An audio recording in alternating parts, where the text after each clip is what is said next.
Сәлем баршаңызға, сіздермен Сәндігүл. Бүгін біз үй жағдайында қасымызға покраска жасайтын боламыз, яғни қасымызды өзіміз бояйтын боламыз. Видеоны толық соңына дейін көріңіздер. Бізге керек заттар, яғни ол бізге қына керек болады. Қына бізде барлық дүкендерде сатылады, бағасы өте арзан, құрамы өте таза. Су өткізетін өте таза.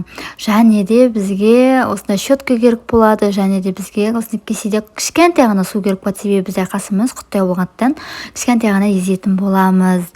Міне достар, ең алдымен біз қасымызды осылай таза күйінде қасымызға бірінші формасын шығарып алатын боламыз. Яғни бізге өзіңізді күнделікті шығарып формаңызды осы үйде карандаштың көмегімен формамызды өзіміз шығарып алатын боламыз. Себебі біз неге формасын дұрыс шығармасақ, бізде қазір бояған кезде дұрыс сыртына шығып кетуі мүмкін. Яғни ол кепкеннен кетпей қалады. Сол үшін қасымызды осылай міне бояп алатын боламыз. Тек қана сырт жақтарын осылай бояп аласыздар. Ендігі кезекте дайындаймыз. Дайындағанда міне суымыз ішіне міне қынамыз салып, осындай сұйықтықта болу керек. Міне осындай сұйықтықта бірінші осы бояуымызды дайындап аламыз. Ендігі кезекте осы сұйықтығымызды дайындап болғаннан кейін, жақсылап араластырып болғаннан кейін қасымызға жайлап басынан бастап жағып шығатын боламыз. Міне мен жағып жатырмын, көріп тұрғандарыңыздай.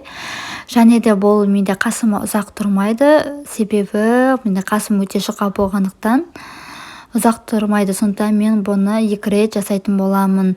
Міне достар, осылай мен қасыма жағып алдым. Ендігі кезекте осыны мен 10-15 минутқа ұстаймын, себебі бізде қаста өте жұқа болғандықтан тез кеуіп қалады. Сондықтан көп ұзақ ұстаудың қажеті жоқ. Міне осылай кепкенше ұстайтын боламыз қасымызға. Мен енді қасым формасының өзінің бар қолымнан келгенше осылай формасын шығардым. Енді өздеріңіз әдемі етіп шығарып аласыздар. Мен енді өзім ыңғайыма келгенін осылай жасадым.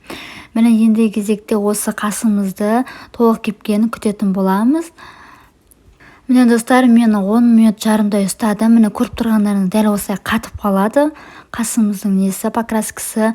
Одан кейін артынан жылы сумен осылай мақтамен, вату дискімен сүртіп алсаңыздар болады. Міне менде уже бір жағын сүртіп көрсетіп жатыр. Міне достар, мен дәл осылай болып қалады.